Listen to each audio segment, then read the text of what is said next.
Juste un petit clap. Maybe we can start with a jingle of kind of some happy music before I start talking. Yeah, that sounds like happy music. Ominously happy music. My name is Jim Rowlands, but it's also James.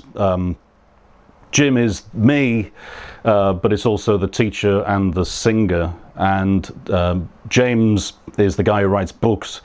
And the only person who calls me James is my mother. So every time I hear the name James, I'm instantly filled with terror because I've probably done something wrong. I was a very quiet child, quiet meaning kind of basically silent. If you could imagine a kind of a small, speechless blob sitting on the floor in front of the TV or a book. And now I'm just like a huge, more talkative blob. So I was really kind of lost in books and stories. I could read when I was quite young, you know, not like 6 months old or something, but books were my thing. I wasn't really a people person.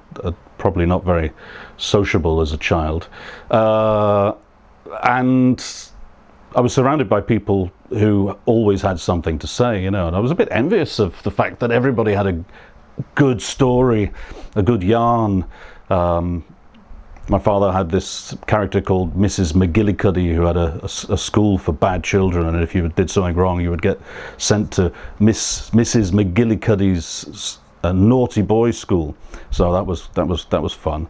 And another person in the family who I won't name would say things like, "Never trust a man who cultivates on his face that which grows wild on his beep." And actually, I shouldn't trust you because you're the same.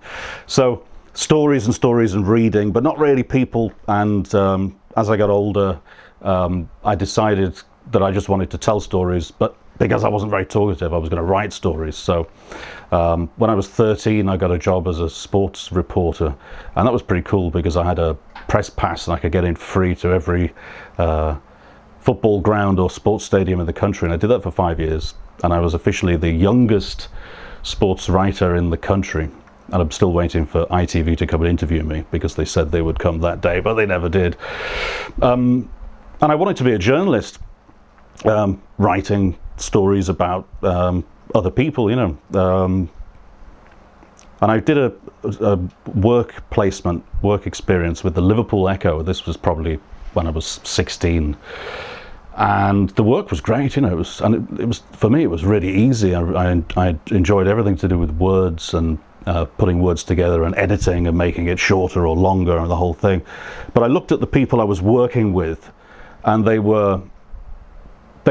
looked awful, you know. They all looked really miserable and stressed, and everybody was smoking and drinking. And I think now that they were probably only 30, but they looked 100 years old, you know, the way I do now.